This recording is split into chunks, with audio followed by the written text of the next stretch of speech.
Greetings, citizens, and welcome back to the Hidden Dagger Inn. I'm your host, Peon, and today we're going to be talking about just how different Ashes of Creation is going to be from the most recent MMOs that we've played, and how I feel that much of the younger generation will soon embrace the older style of MMOs.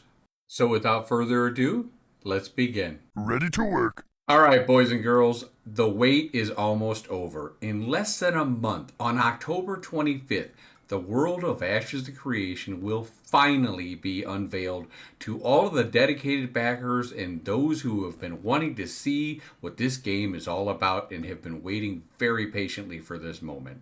I hope everyone is as excited as I am. With that being said, I want to state again, while we're all looking forward to seeing what this game has to offer us, we must make sure to keep this in perspective. Phase 1 will only be testing during the weekends, so for the first few months as they get the bugs worked out and the systems put online, don't expect a fully playable game with all the bells and whistles that you might expect from a game launch. Because that's exactly what this game isn't. It is not a launch. It is a alpha test. It is the beginning of the 3 phases, and this is phase number 1. My biggest fear is that I don't want to see the game I've been dreaming of for the last 8 years getting tarnished simply because outside of the mainstream people chose not to listen to the warnings of Steven and all the content creators and community members who have tried to stress this is still in alpha phase. And while I have no doubt that players will be able to find much to do in the world of Era, early on there will be many things that are just simply not implemented yet. So have patience and just be happy that you're in the world and soak it up and help the game grow into the game we all know it can be with your help. Now, with that public service announcement out of the way, I believe as an old school gamer myself, and I'm sure many older MMO players can confirm this, that older MMORPGs were often better received by players in several key ways, largely due to the following factors. Sense of novelty. When MMORPGs first emerged, they were groundbreaking, offering a new type of social persistence, a large-scale gaming experience that had not been seen before. Games like Ultima Online, EverQuest, and then eventually World of Warcraft were pioneering, and the novelty made them stand out to players who were experiencing massive shared online worlds for the very first time. Older MMOs often had a stronger social experience. Early MMORPGs were designed to emphasize community and social interaction. The gameplay was often more challenging and required players to group together to succeed, similar to the direction Ashes of Creation is going, which led to a greater sense of camaraderie, long-term friendships, and strong guild bonds. These older games had mechanics that fostered more player dependency on one another, contributing to stronger social experiences. More time consuming. Older MMOs often had immersive worlds, which were usually more grind heavy, which, while sometimes frustrating, also created long term progression and a deep sense of accomplishment. When players achieved something significant, the worlds felt vast, slow paced, in which some players found very immersive. Games like EverQuest and Dark Age of Camelot made players work hard for their rewards. Stronger player agency and exploration, which you are going to see a lot of exploration in Ashes of Creation. Many older MMORPGs emphasized it.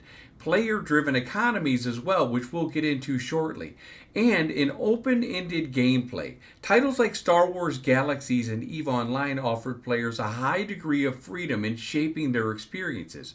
Whether through crafting, exploration, PvP, players appreciated the level of agency that they had in these older games. Nostalgia and memory. Players often look back fondly on older MMORPGs. I know I do, partly because of the sense of discovery and community that was way more pronounced in the early days of the genre. The formative experiences from those early days, such as conquering a difficult dragon or leveling with your friends to reach that max level that took forever, it definitely gave a nostalgic feeling, and in hindsight, I think a lot of people really missed that. However, not all aspects of the older MMORPGs were universally loved. The grinding nature and lack of quality of life features and slow pacing often frustrated many players back then too, me as well. However, when compared to many modern MMORPGs, which are criticized for being more streamlined, solo friendly, and less community focused, older MMORPGs often are remembered more fondly for their depth, challenge, and strong social components. In the end, players are always going to find something to bitch about. I mean, that's just life. In my opinion, though, I prefer the old school grind and having that sense of the time that I've invested into the game, and it means something. It means something to me, and it should mean something to you. I mean, did we really wait 8 to 10 years just to get to max level real quick, experience all the game has to offer, and just move on to the next greatest thing? Before I continue as to why Ashes of Creation will be more of an old school game explaining their player driven economy, if you're an older gamer and you miss the good old days of MMOs, leave a comment down below and tell me what your favorite MMO memory was. So, what is Ashes of Creation really doing? Well, it's bringing back to life what many of us older MMO players have longed for and millions have never experienced. The biggest reason for that is how the game is being developed, and on such a grand scale to the likes that we've never seen before. I want to take a minute and break down and explain the difference between what Ashes of Creation is doing as a player driven game and a non player driven game, so newer players to the MMORPG world can get a better understanding of the differences between them. In a player driven MMORPG like Ashes of Creation, the game's content, economy, politics, guild wars, node wars, and story arcs, along with node progression, are heavily influenced by the players themselves.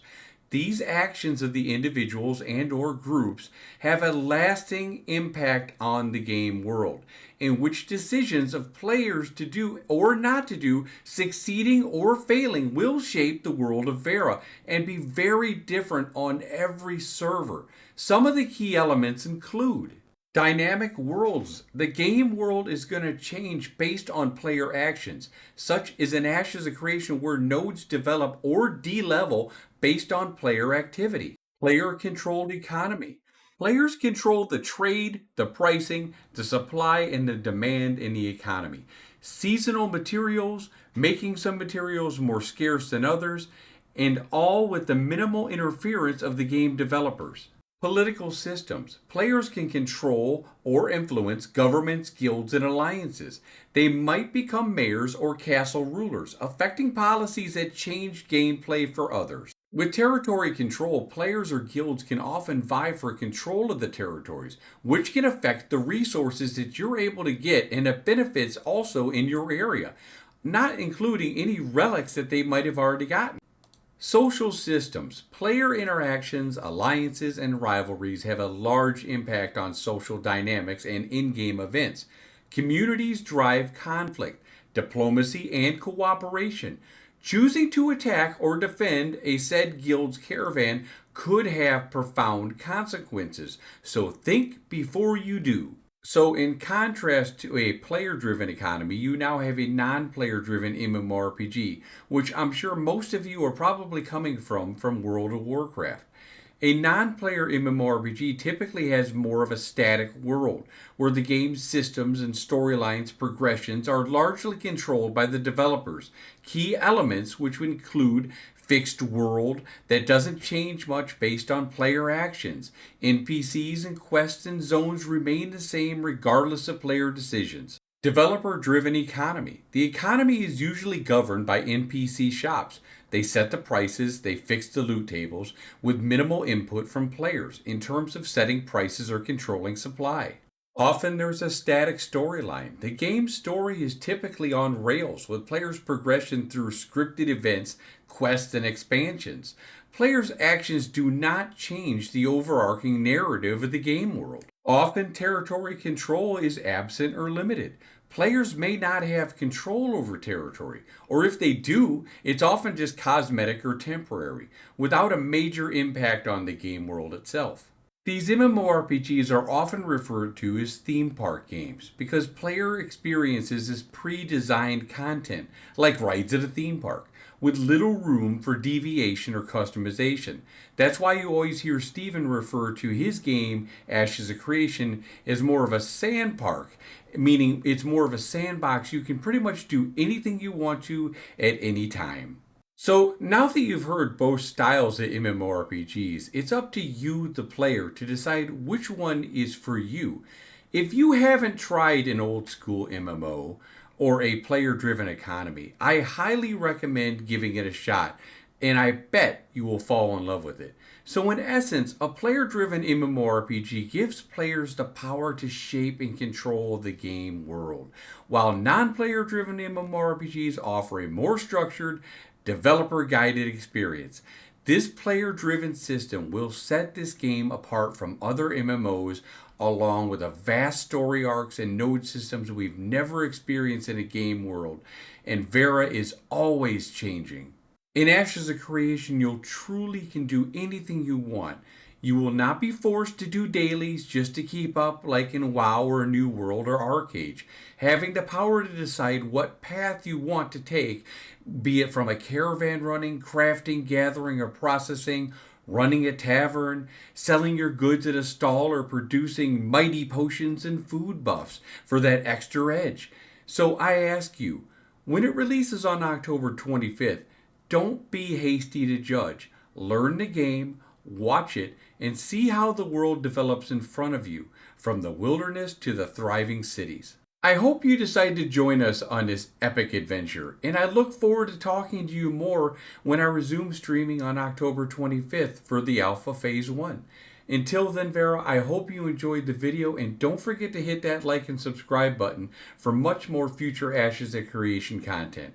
Thank you, Vera, and have a great day. Work complete.